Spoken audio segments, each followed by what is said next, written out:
Excellent. Well, we have a lot to cover today with John. I've just got a little preview of what we're going to see and a lot of great stuff. So we'll jump right into it so we can get to the main event. Thank you all so much for being here with us today. We're thrilled that you could join us. We have alumni, parents, faculty and staff, students, and of course, alumni. So thank you so much. Thank you also. You probably found us by reading our monthly newsletter, Bowdoin Beyond the Gates, that tells you about all of the great events that we have going on virtual and in person when we're able to be in person. So thank you for reading that, and please continue to do so and share with your friends and classmates. I want to let you know that closed captioning is available. You can find it probably at the bottom of your screen, depending on how it's configured. And this session will be recorded or is being recorded and will be posted to our website. So if you'd like to see it again or share it with a friend, that will be posted in the next couple of days. And John will be taking question and answers at the end of this session. So feel free to start entering those in the Q&A field at any time. So I will turn things right over to John Cross, Bowdoin Class of 76, who has a fantastic program for you today. Thanks so much for being here. John? Thanks so much, Sarah, and welcome to everybody.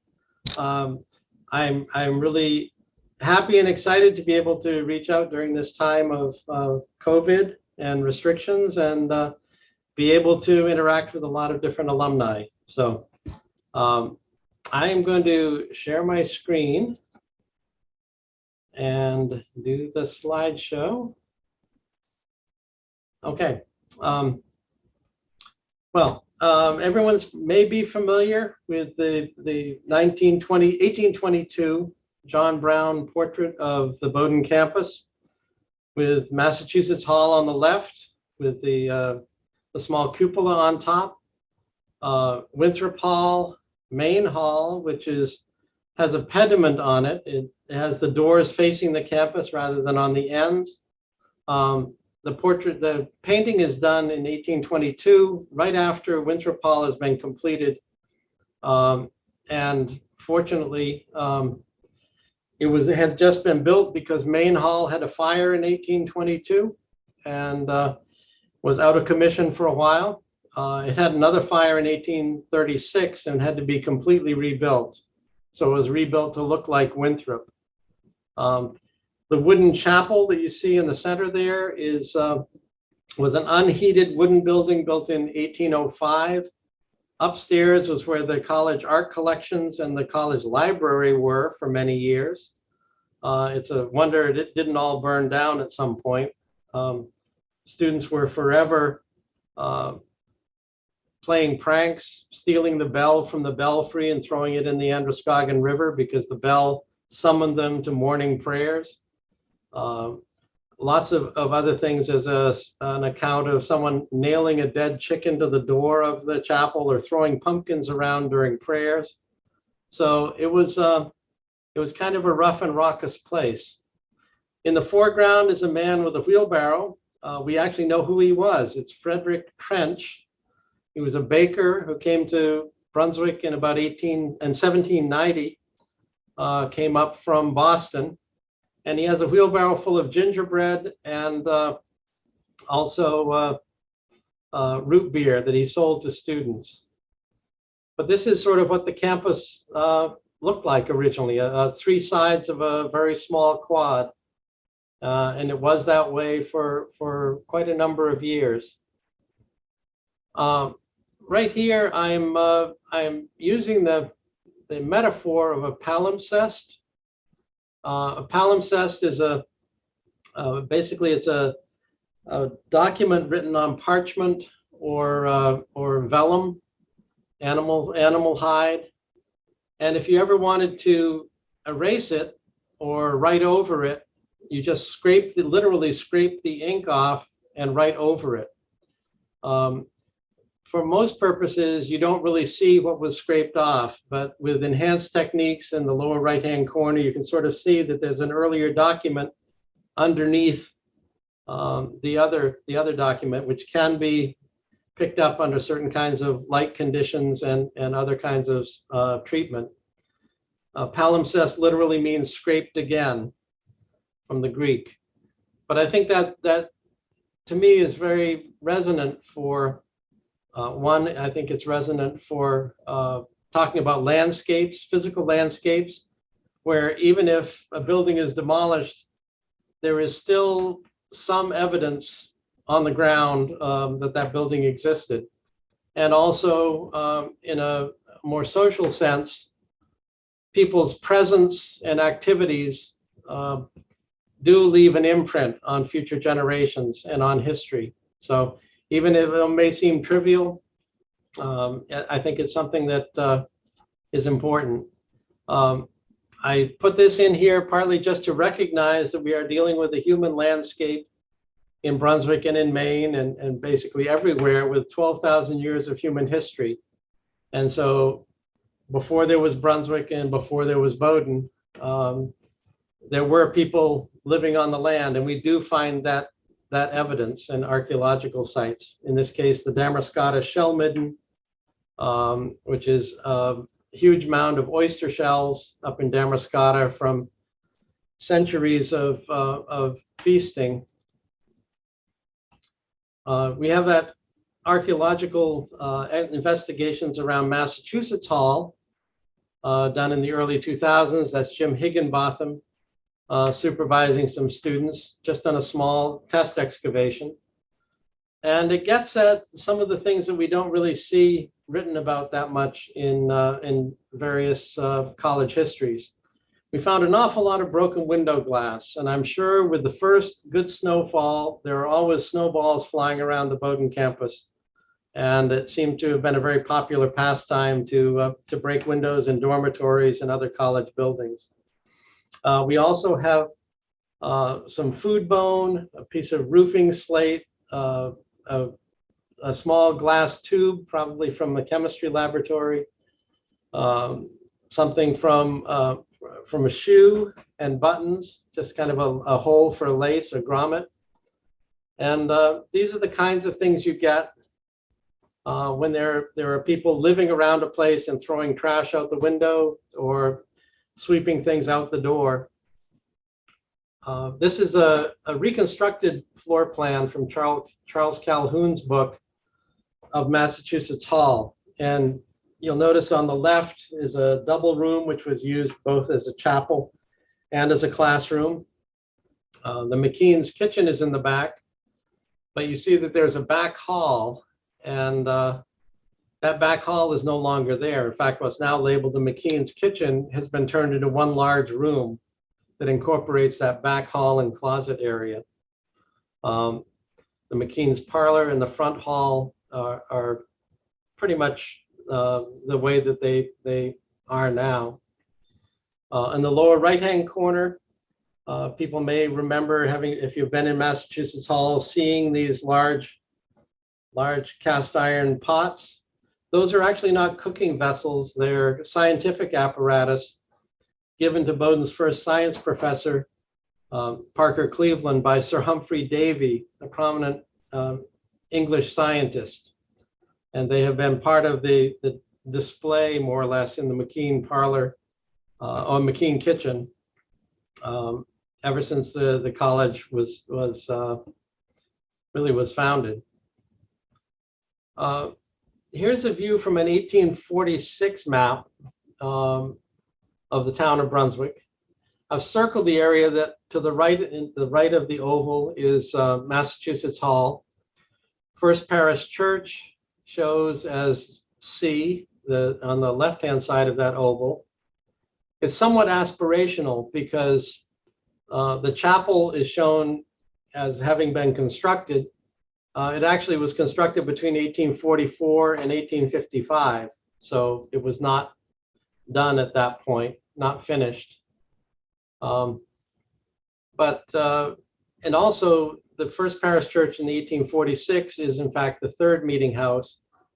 At the time the college was founded, there was no church there. But in 1806, the college petitioned First Parish Church to move their meeting house from farther out near the fork to the Pleasant Hill Road and Mare Point to move it into town so it will be near the college and be a positive influence. And there's something else that's missing. That thing on the bottom of the column of 3 buildings would have been right on the corner here. And it doesn't show, and it's really kind of interesting that it doesn't show because the building was there in 1846. I put this image in because it shows the first you have Main Street, which ran all the way down to McCoy Bay. It went downtown to the river. And then from there, you could also go to Point South. The Bath Road extends up to the east, or the top of the picture. And diagonally to the right is the old Harpswell Road. So all these roads came together at this intersection. This building in the lower right-hand corner of the frame was a tavern that was built the same year as Massachusetts Hall. It should show up in the painting, the 1822 painting, but it doesn't. In fact, it doesn't show up in any official college views of the campus, despite the fact that it was there for over 40 years. After 40 years, the tavern and stagecoach stop is purchased by the college. For 3 or 4 years, it's actually used as a dormitory. And then it is removed from the campus grounds, and it is rebuilt down on Noble Street. And the house is still there. Here's the house on Noble Street. It's that same 5-bay building that you see right here on the corner of Bath Road and what they call the Portland Road. You can see the Harpswell Road coming in. This was on the college grounds was President McKean's original house, which is now underneath where Searles Science Building is. And you can see this was a sketch in 1826. And you can see the wooden chapel, Massachusetts Hall with a cupola, a well in between the two, and Winthrop Hall and Main Hall. But this was, I just find it interesting that this is the tavern on the corner where Nathaniel Hawthorne got fined for drinking and gambling. And he got hauled in front of the president to explain the gambling part of it. And the president asked him what he was gambling for, and he said 50 cents.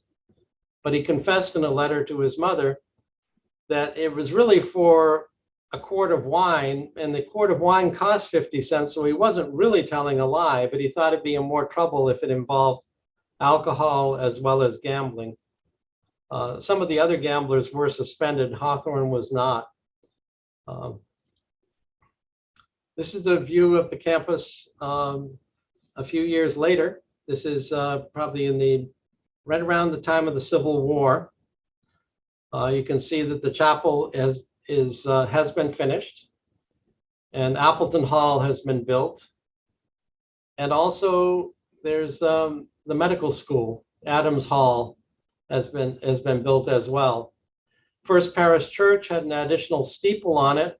The spire got blown down in 1866 and was not replaced. But you can see that the campus, with the exception of that little corner formed by Massachusetts Hall being out of alignment, everything else is really a straight line. So it's not really a quad at this point. It's really a linear alignment of buildings. That last view did show Main Street, and at opposite ends of the campus, there are 2 characters that I think are unheralded in Bowdoin history. One of them is Phoebe Ann Jacobs, who was born into slavery in New Jersey, was somehow obtained, purchased, I'm not sure, given as a gift to President Wheelock of Dartmouth College as a companion for his daughter. Well, President Wheelock's daughter married William Allen, who becomes Bowdoin's 3rd president. So Phoebe shows up with the Allen family in Brunswick and is in that household. She joins First Parish Church. She is a very good friend of the minister at First Parish and his wife. And Maria Allen passes away at some point. She's buried over in Pine Grove Cemetery. President Allen remarries. Phoebe decides she doesn't really like wife number two. So when the Allens move away to Northampton, Massachusetts, she announces that she is going to stay. And she has a small cabin on Main Street through the backyard of what's now the Afro-Am, pretty much on the Main Street, South Street intersection. And she earns a living by mending and washing clothing for Bowdoin students and faculty. She goes to church every Sunday, although she cannot sit down on the main floor. She has to sit in the servants' gallery opposite the student gallery. And she dies the same night as the minister's wife. And they were very, very dear friends. And even though he is grieving, Minister Adams, Reverend Adams, who becomes Joshua Chamberlain's father-in-law, as it turns out, Reverend Adams preaches at Phoebe's memorial service. And the pallbearers include two ex-presidents of Bowdoin, the treasurer of the college, a former governor of Maine who was a Bowdoin alumnus, and is written up in a number of newspapers. Phoebe passes away just before Harriet Beecher Stowe shows up in Brunswick as a faculty wife. But what Harriet Beecher Stowe writes about, she hears stories about Phoebe from her good friend, Phoebe Upham, faculty wife. And the character of Uncle Tom, she later writes, the character of Uncle Tom was based in large part on traits that were described to her as traits that Phoebe had. Bowdoin does have the thimble down in the lower center part of the picture that belonged to Phoebe that she gave to one of the Allen daughters, and it came back to the college with the Allen papers. So I think that's a very poignant thing because Phoebe was someone who earned her living by doing that, by mending clothing, cleaning clothing. What's interesting is that she's always described as being extremely pious and religious. She lives through the backyard of a couple of abolitionists, Professor William Smythe and Professor Alpheus Spring Packard, who do have people fleeing slavery stay in their house before they're sent on to a Black community in East Brunswick to go either on a ship out of Bath or up the Kennebec River and on towards Canada. So I often wonder if Phoebe, as a single Black woman living in Brunswick at a time when there were plenty of people who were not abolitionists in Brunswick, lots of sea captains and textile mill owners, that Phoebe may have also been in a position to be quietly assisting those escapes or enabling people to escape slavery by providing clothing, used clothing, tailoring clothing, and also just kind of keeping a very low profile. The gentleman on the right is Thomas Curtis. Now he and Phoebe overlap by 10 years. He comes to Brunswick with a puppet show and decides to stay. He's from Guernsey. He earns a living by, again, repairing clothing and cleaning clothing. He always is wearing a sort of shabby clothes, but he's a real character. He also earns a living by doing odd jobs for students, like building fires in their rooms so they can wake up in the morning to a warm room. And he gets the nickname Diogenes after the philosopher who an ancient Greek philosopher who was always carrying a lantern looking for an honest man.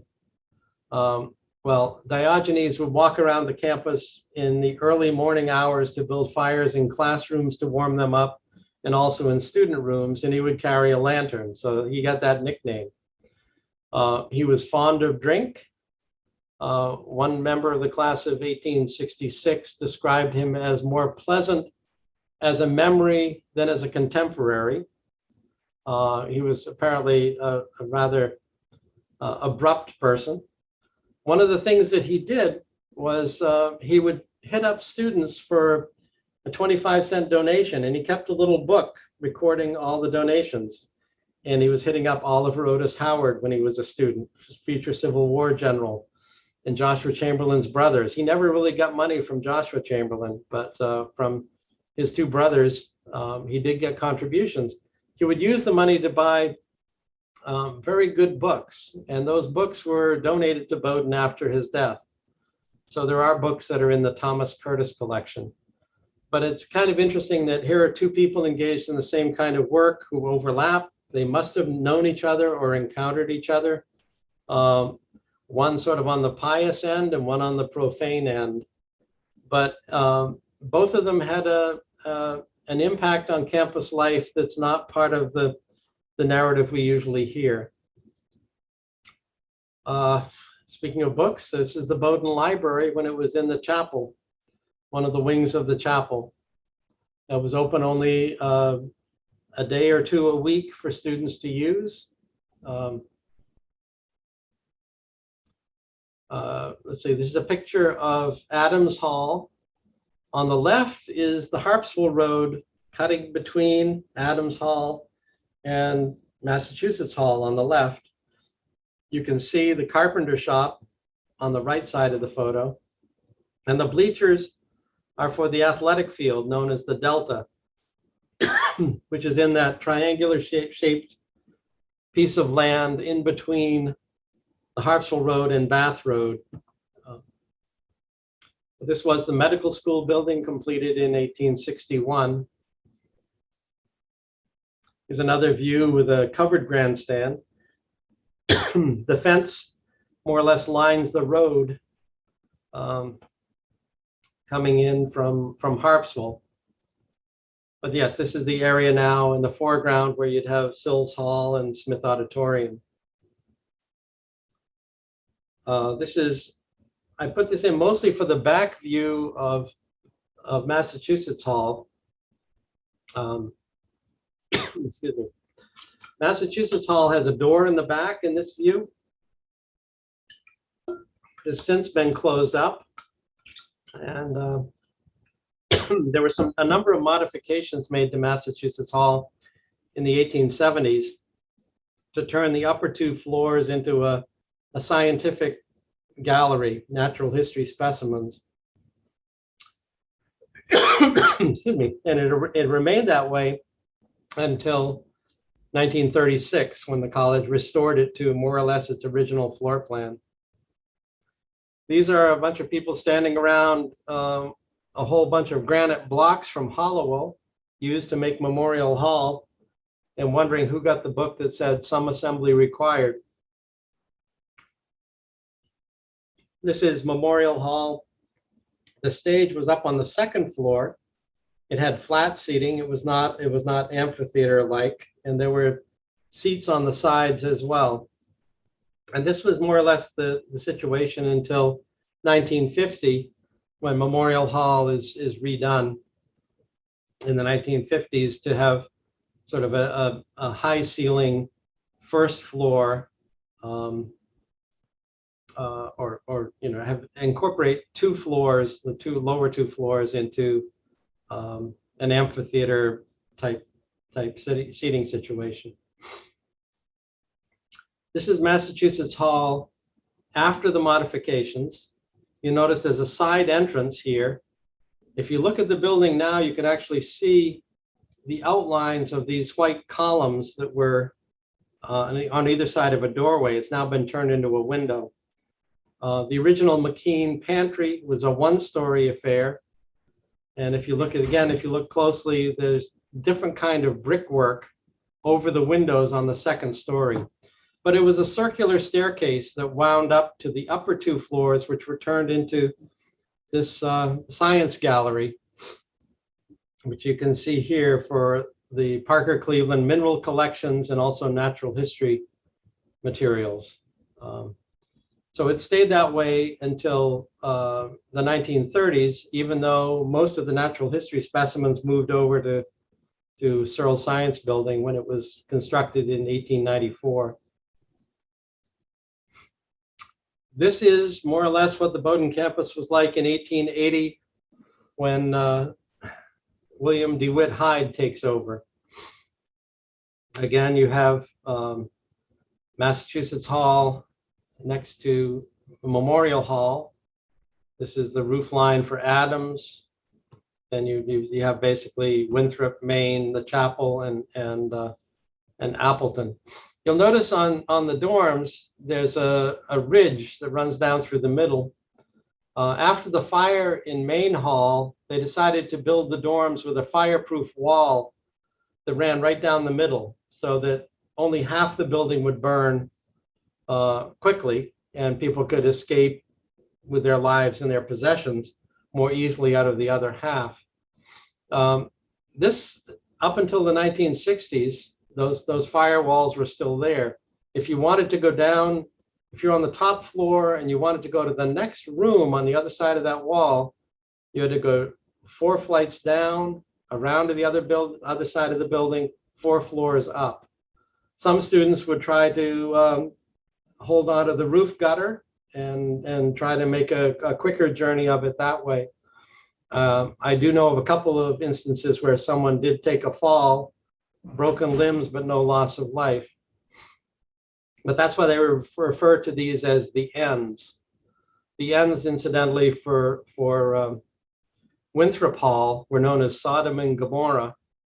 And Sodom was where Phi Chi, the sophomore hazing fraternity, was headquartered. One of the first buildings built during the Hyde administration was a new gymnasium. Now you would recognize it as the heating plant, but this is what it looked like inside. This is the class of 1892 tug of war team practicing, and also some of the proficients in gymnastics doing an exhibition. After Sargent Gymnasium was built in 1913, the old gymnasium was turned into a student union. And you can sort of see that same gallery going around with the large pillar supports, but it was turned into a student union. After a 1922 fire, that was gutted and it was turned entirely into a heating plant at that point. There's the heating plant, or the gymnasium at the time. This is one of the outhouses, no indoor plumbing. So all the students would have to use the outhouse.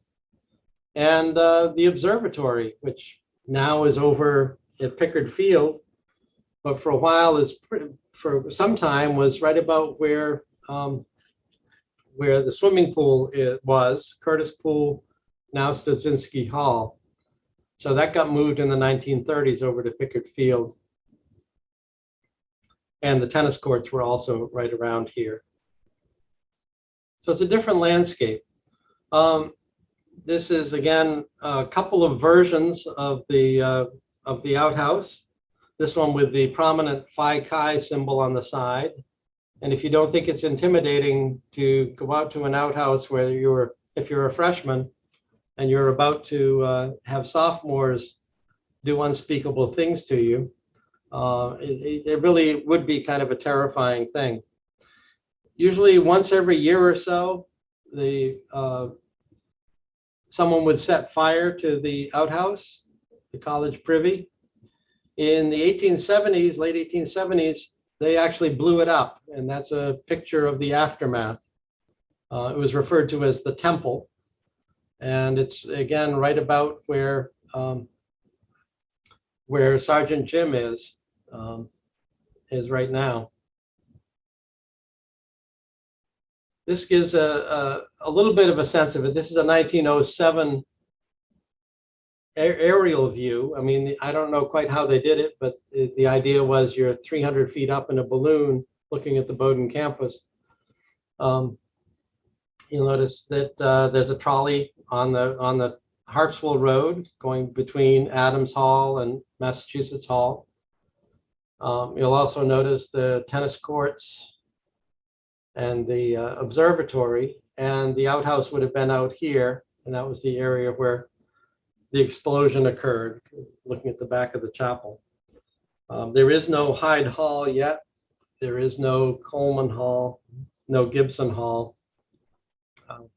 But this is more or less the view of the campus from above in 1907. Hyde, among Hyde's achievements, he gets the money to build Searle Science Building, and Henry Vaughan is the architect. The original color of it was this buff-colored brick, Perth Amboy brick. Unfortunately, it absorbed water, and the brick would spall off or chip.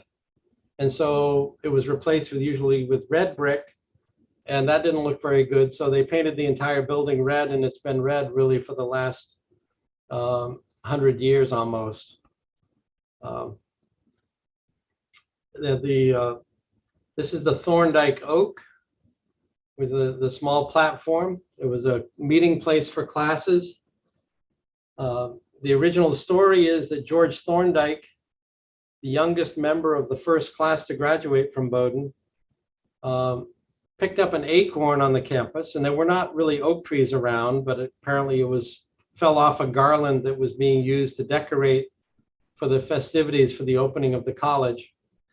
He borrowed a drumstick from President McKean's youngest son, dug a hole next to the steps of Massachusetts Hall, and planted the acorn, saying that it would grow into an oak tree that would last longer than the fame of any of his classmates, that he may not make much of an accomplishment, he may not have many accomplishments in his life, but at least he would be remembered by this. George Thorndike is the first graduate of the college to die. He dies in St. Petersburg, Russia in 1819. And President McKean, after the tree sprouted, had it moved to the edge of his garden. And it was looked after by Bowdoin presidents for many, many years after that. It ran into the lifespan of oak trees in the 1980s and was cut down and taken away because it was mostly dead. But for the longest time, the Thorndike Oak was a symbol of the age of the college. You could point to it, and it was a chronometer. In its growth, it showed the growth of the college. The same year, in 1894, the Walker Art Building is built, and I'm not sure how many people remember the various lakes that used to form on the campus in the late winter when there was a rain or a melt. I thought that was a particularly dramatic one to have the reflection of the Walker Art Building.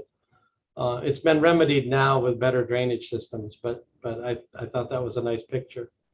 The sisters Walker wanted to give money for an art museum in memory of their uncle, Theophilus Wheeler Walker, who was the cousin of President Leonard Woods. President Leonard Woods. President Hyde tried to get them to give a science building, and the Walker sisters, as you can see from the pictures, were not people to be trifled with. And they said, no, it's either an art building or nothing at all. So he wisely allowed them to build an art building. The firm of McKim, Mead and White designed it. It's really one of the most architecturally significant buildings in the state. We have the lunate mural in the lower left. That's representing the city of Athens. The lions are copies of lions that are in the loggia in Florence, Italy. One of them is a Renaissance Medici lion, and another one was taken from a Roman, off a Roman relief. And then we have the Assyrian reliefs. And I picked this particular image only because it just shows how monuments also have lifespans and histories. This is Ashurnazirpal II. That's his image. In the upper right, you'll see a pecked image of a bearded Babylonian. Apparently, the palace was sacked by the Babylonians. They pecked out his eyes. They literally pounded the area around his eyes to blind him, the statue of Ashurnazirpal. They trimmed his beard. They amputated his hand at the wrist. And they also took out his bow. They also broke his bow. And there are also peck marks for his Achilles tendon. So he was mutilated, but in an interesting political act of defiance. Hubbard Hall sort of completes the quad. Built in 1903, the same architect as Searle Science Building, Henry Vaughan, is a construction photo of it, just because we don't really see very many of those. And then there are three sundials on Hubbard Hall. The north side is the only side that doesn't have a sundial on it. And then the view from the inside with the gallery upstairs showing the presidential portraits, as well as the front door. So Hyde, people are, I'm sure, all familiar with Hyde's offer of the college, even in its edited form, where you're not necessarily now, we are not learning manners from students who are gentlemen and forming characters under professors who are Christians. It has been edited somewhat to make it more contemporary and more relevant. But Hyde is more or less, in this statement on the offer of the college, is ticking off his major architectural accomplishments. Count nature a familiar acquaintance. Well, there's Searle Science Building. Count art an intimate friend. Well, he's built an art museum. Carry the keys of the World Library in your pocket. Well, there's Hubbard Hall. So Hyde really does turn the campus into a quad, and he does also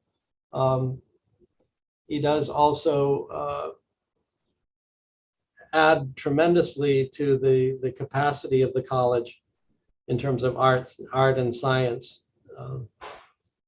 Here's a view, World War I view of Camp Chamberlain, named for Joshua Chamberlain. It's the first main heavy artillery, which during World War I had a summer encampment in the area. This is taken from the upper floors of Adams Hall, looking out towards the Delta. But these are the mess tents. And this, in the summer, the campus was given over in large part to the first main heavy artillery for training. Again, we have found some evidence, some archaeological test excavations, found some of the construction evidence from these shacks, mostly in the form of nails and other kinds of construction debris. This is moving up to the 1930s. After World War I, the college had proposed a memorial to those who had given their lives in military service during World War I. The decision was made, again using McKim, Mead, and White, to have a memorial flagpole, and to place it in the middle of the quad on a line. If you went straight out from the Walker Art Building and straight out from Hubbard Hall, wherever that line intersected, it'd be where you would have that. Well, the students didn't want to give up that open space, and the faculty were not crazy about the idea either. But the college was going ahead with it based on the architect's recommendations. They assembled all the materials, and in the middle of the night, the students came and took the flagpole, which had not been raised at that point. It was a ship's mast, and they put it down the central aisle of the chapel, sticking out the door.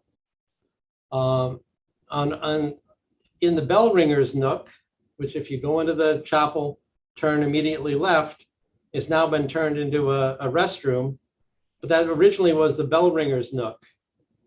And I believe that is Professor Larry Hall as a student ringing the bell. But on the door is a lot of graffiti that has accumulated over the years. But here's Flagpole Ike, night of the Great Rebellion, 1930. So whoever Flagpole Ike was, and we don't know who it is, left his mark. And you have a whole bunch of students who are cheering on the totally unmanned crew of 5 people from facilities who are trying to remove this flagpole with no help from the students. Litchfield Hall was named for one of the custodians, and it was just a small construction shack. And that was burned. And it was a big event. And so they protested the flagpole site, and eventually the college listened and moved it over near the corner by Gibson Hall. Actually, it's before Gibson Hall was built, but they put it in that corner of the quad rather than in the center. This is the old Harpswell Road that I've been talking about with Adams Hall, First Parish Church. Bowdoin decided in the late 1940s, as part of the capital campaign, they needed a new chemistry building and a new classroom building. There have been no classroom buildings built in the last well, I guess it was it was over 50 years. It was Searle Science Building was the last time a classroom building had been constructed, but they didn't have space for it. So the college proposed to the town that the college would, at their own expense, reroute the Harpswell Road. This is the College Street intersection. And they would reroute it to line up with Federal Street and intersect Bath Street. And that would free up all this land where they could build a chemistry building and a new classroom building. And in the town hall meeting, which usually could be very contentious, not only was there a unanimous vote to allow the college to do that, they would deed the road to the town after they built it, but that they would name that little section Sills Drive. So if you see an address, it causes all kinds of concern for people who are trying to figure out, but you're driving on Harpswell Road, you go straight across, well, you've actually been on Harpswell Road, Sills Drive, and Federal Street. So 3 separate roads without making a turn.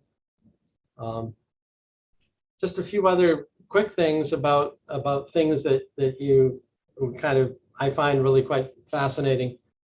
The dormitories were renovated in the mid-1960s, and these are the stacked fireplaces, 4 stories worth of fireplaces in Winthrop Hall.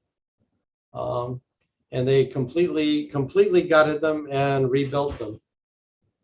But and then there was the construction of the senior center, which later became Coles Tower, with a spectacular photo taken by Dick Fontaine from the roof of the Delta Sigma house of the fire, and a small jet of water from the undermanned fire department trying to put out a fire that they couldn't reach. The college was able to finish the building on time. It was mostly wooden forms that burned, and also fueled by propane tanks that were used to dry the concrete or cure the concrete. There's also that same time, mid-60s, that the college built Morrill Gymnasium and Hawthorne Longfellow Library. And yes, there was a period of time when the sidewalks around some of the new buildings were red. Just a couple of other quick views. This is the interior of the Hyde Athletic Building, the cage, where the sprints and the hurdles were run, with a mat where you throw yourself to slow your speed down after you sprint across the finish line. The same direction with Smith Union, looking in the same corner. And Curtis Pool becomes Stasinski Recital Hall. And it's one of the newer buildings, the Rue Center for the Environment, which is where the old Kappa Sigma House used to be on the corner of College Street and Harpswell Road. And then very quickly, I was just going to run through a few things, and I realize I'm probably exceeding the time limit. This is a quote from Longfellow, and sort of that wistfulness about recognizing that your time at Bowdoin is very intense and you have ownership of it, but then it's time for someone else to own the campus that same way. And when it comes to the social side of things, there are policies put in place by administrations, and with the priorities of different administrations, different presidents, things change very dramatically from one alumnus's experience to another's. The first 7 presidents of Bowdoin were all ordained congregational ministers, all the way up through President Hyde. There hasn't been a minister since then, but it did condition some of the decisions that were made and some of the trajectories that the college took. One of the trajectories, for instance, is the presence of African Americans as undergraduates. John Brown Russworm, and you can pick whichever photo you think looks most like him on the left, but was the first Black student to graduate from Bowdoin in 1826. The next one to enroll as an undergraduate is Samuel Hermann Dreer, who is of the class of 1910, who shows up in the fall of 1906. So there's an 80-year gap, and we can't really pretend that that didn't exist. I think we need to own it and understand it and accept it. I mean, it is what happened. That's by the way, that's Ken Chenault, who is presenting Dreer with an award from the Afro-American Society. Bowdoin is late to the game on a number of things. They participate in an exchange program with Morehouse College, and it's the brainchild of a couple of Bowdoin undergraduates, the late David Bayer and the late Phil Hansen, the class of '64. And these are 4 of the 6 students who came up for a week to Bowdoin in 1963. It later became extended to a full semester exchange program. But it was trying to familiarize the campus more with the breadth of experience.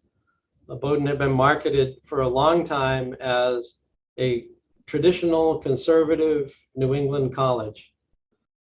Then we get Dick Mall coming in as admissions director. I have to say I was pleased that he admitted me, but he shook things up quite a bit. He got rid of the SATs.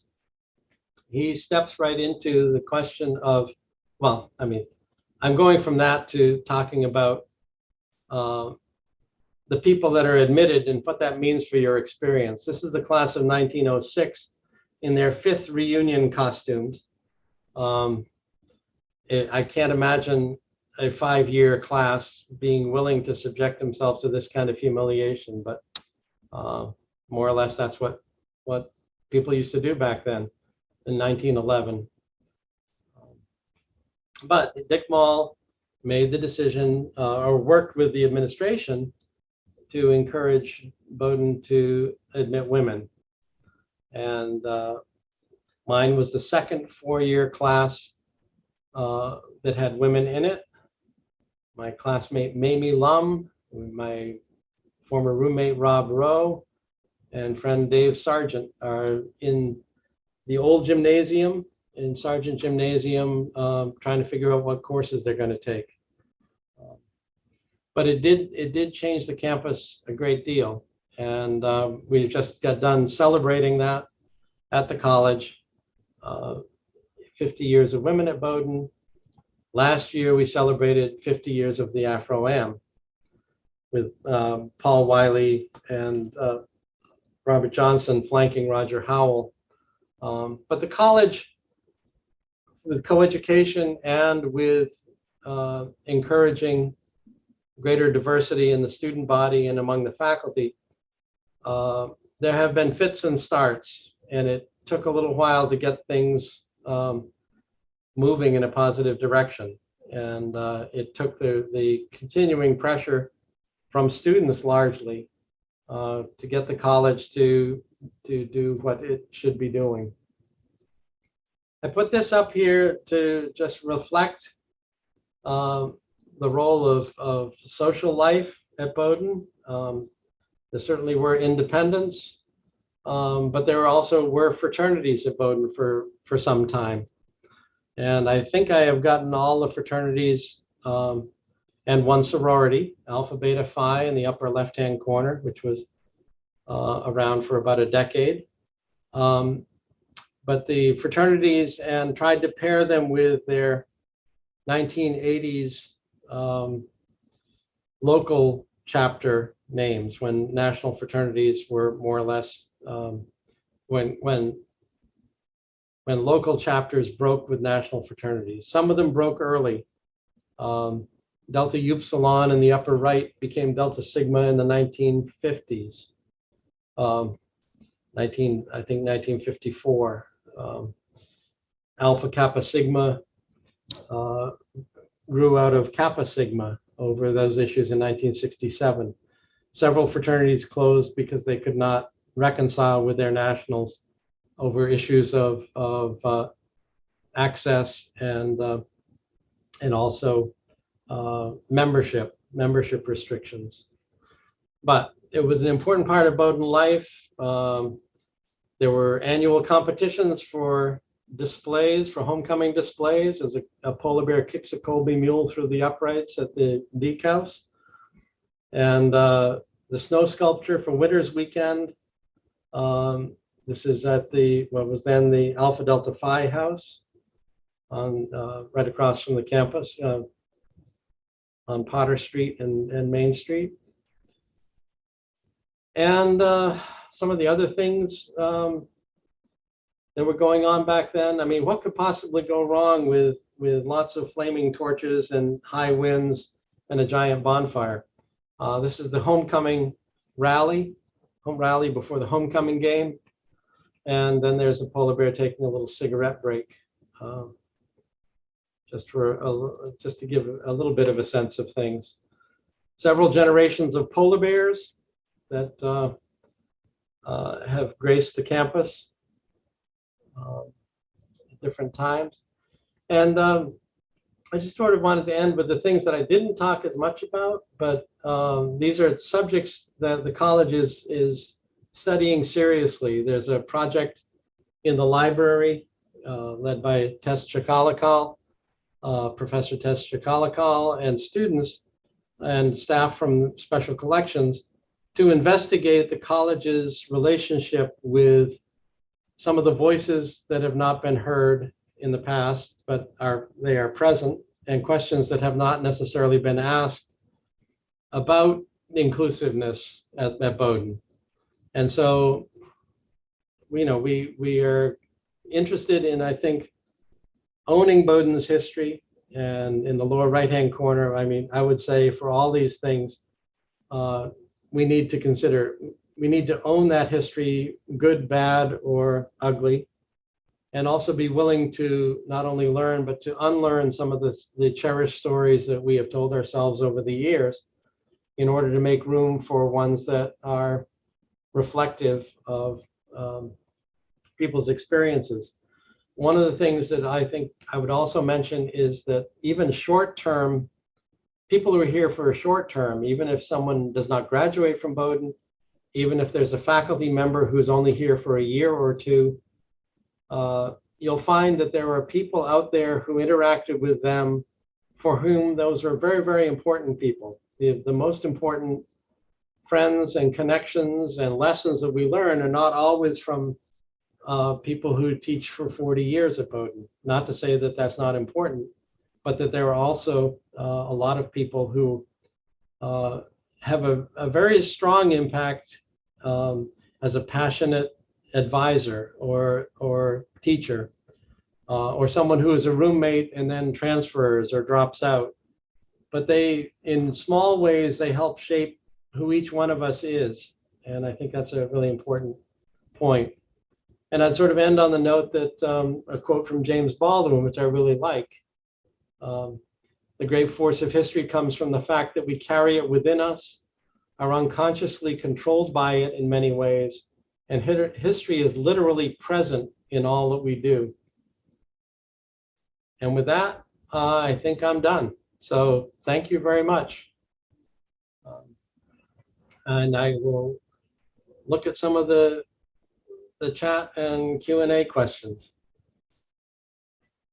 Okay, so let me see what we have for Q&A. Someone asked if I have lost weight and is this my pre-hibernation stage? Well, I would like to think that I've lost weight.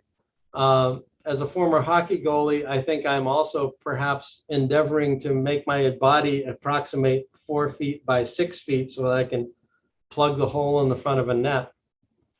But I appreciate your concern. I will probably start putting on weight just to get through the Maine winter, though. Can I provide insight into factors contributing to the 3-generation plus gap in Bowdoin's admission of Black students? I wish I knew. I think that there are, well, I don't know. I will have to get back to my dear friend and classmate on that. I think we are all trying to seek some insights into that, and also recognizing that a pattern of exclusion, a pattern of absence, generates its own momentum, and it becomes kind of hard to reverse that sometimes. I think for a long time, Bowdoin told itself that, gee, you know, we're isolated up in a very white state up in Maine, and it's cold up here, and that's why we have a hard time attracting and retaining faculty members and students of color. I don't know that that works anymore.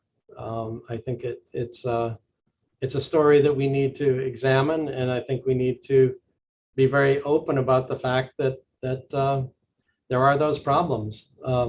During the Hyde administration, President Hyde is vice president of the Anti-Immigration League while he is president of Bowdoin, which wants to restrict immigration of people from parts of Europe of certain ethnic or religious backgrounds, and anyone from China.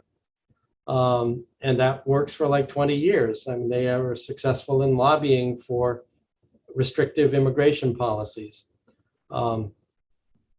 I don't know. I think Bowdoin was very cautious in the African-American students that it admitted in probably the first 50 years of the 20th century.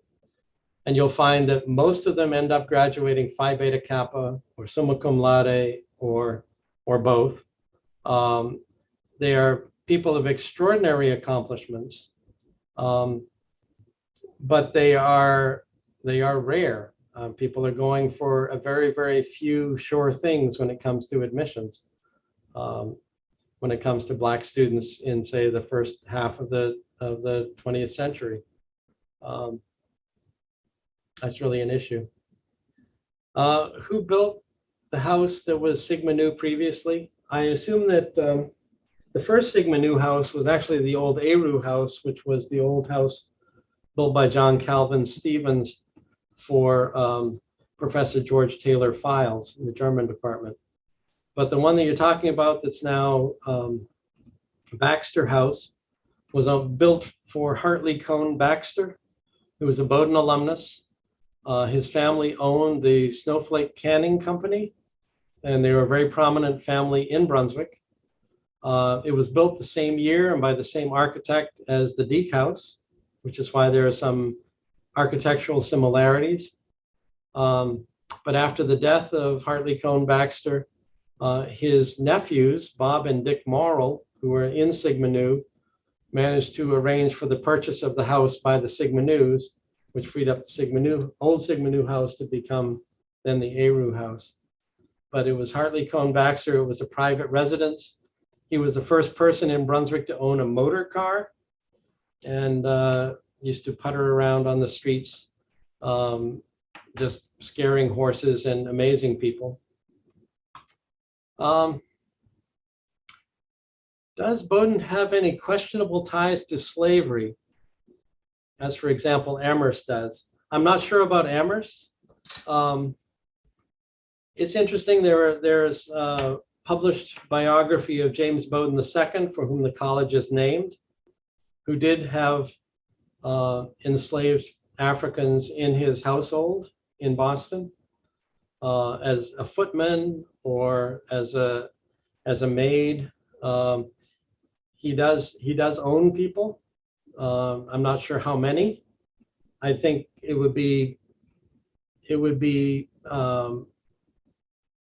surprising if we could assume that someone who lived in a big home on Beacon Hill shoveled their own snow and took care of their own horses and washed their own dishes and did their own laundry. And there is kind of a continuum of unfreedom, which may include indenture as well, but not necessarily ownership. As far as questionable ties to slavery, I think I can find the names of a dozen or so Bowdoin alumni who graduate before 1850, most of them from New England, who go down south, and they are listed as cotton planters. I assume that they own slaves if they are successful cotton planters in the Deep South. There are also a number of other alumni that are moved down south, are legislators, judges, business leaders, educators, clergy, who do not, they stay down south during the Civil War, and they don't renounce slavery. So as far as questionable ties to slavery, I mean,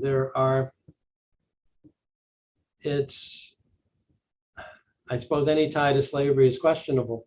I would also say that there are a lot of people, including, I just found out recently, a prominent banker who is a very good friend of Joshua Chamberlain's, not a Bowdoin person, but head of the Pejepscot Bank, who owned a number of ships, and the ships were engaged in the slave trade. They would go to Africa, they would pick up slaves, they would sell them in Brazil and Cuba, and arrive back in ports in New England with sugar or molasses or lumber or some other commodity. So I think, and as I say, Bowdoin having textile mills, having a lot of people involved in the coastal trade, a lot of people involved in shipping. There were people who were divided, the population was pretty divided over the issue of slavery. As far as I know, I don't know that James Bowdoin III, who's the donor to the college, owned slaves, but I'm pretty sure that he would have had servants. I don't think that James Bowdoin III was the type of person to be mowing his own lawn. But I think this is something that perhaps the research, with different questions in mind into some of the college archives, will give us some answers. And I think we need to be open to whatever turns up in that, as opposed to repeating the stories that repeating some of the stories that I've told, some of the stories that I've learned growing up about the college and its history. I think we just need to be open to those other possibilities. Oh yes, sorry, I'm getting.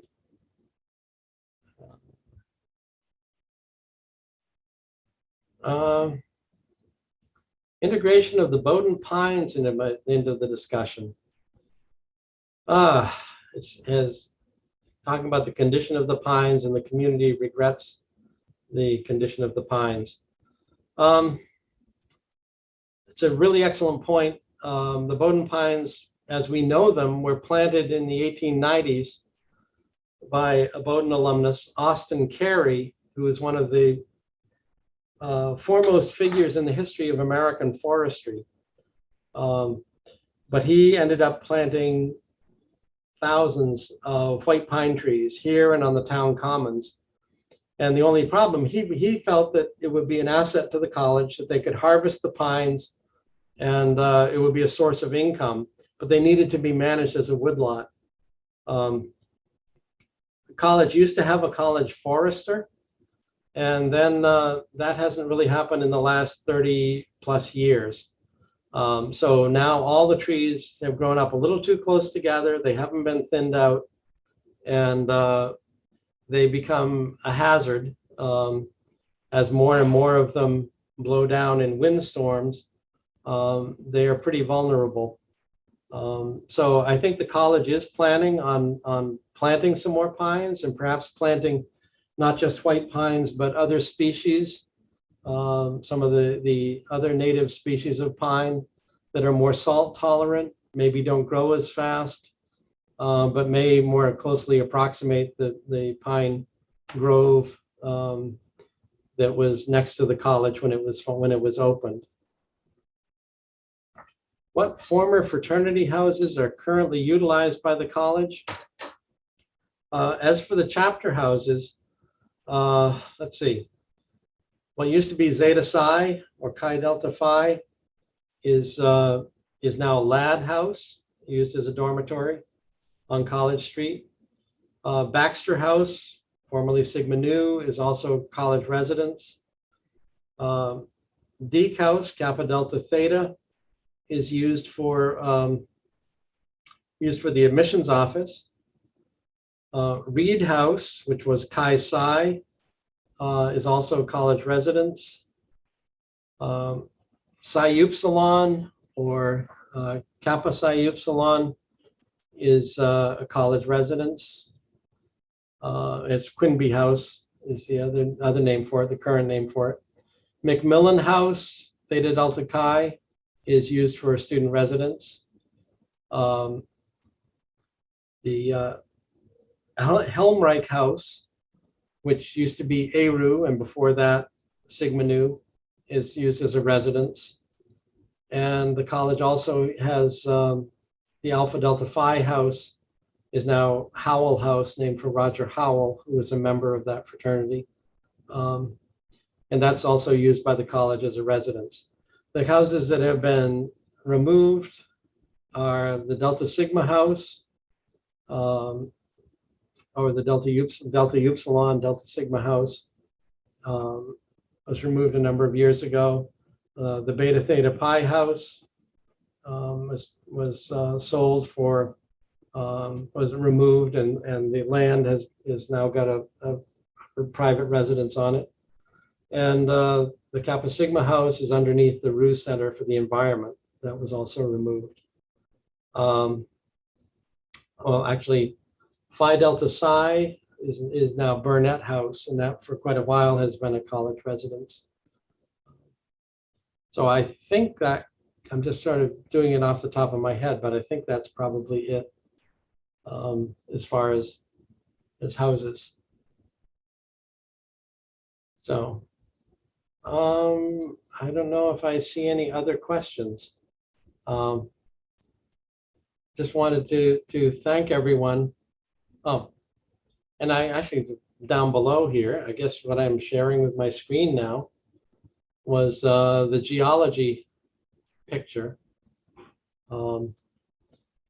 showing the campus in the circle and showing the fact that we are, again, geologically, there's also a historic print over which the college is laid, very much like a palimpsest. And we can read that other history geologically. The pink area is all basically sandy delta, as waters deposited sand on their way to the ocean when sea level was a bit lower. or it was a bit higher. And if you trace that contact line, it pretty much follows the road out to Cook's Corner. And then, sloping down to the Androscoggin River alluvial sediments. But just to show that again, there is an imprint geologically, there's an imprint culturally. So anyway, I think that's probably it. But thank you very much for your patience and indulgence.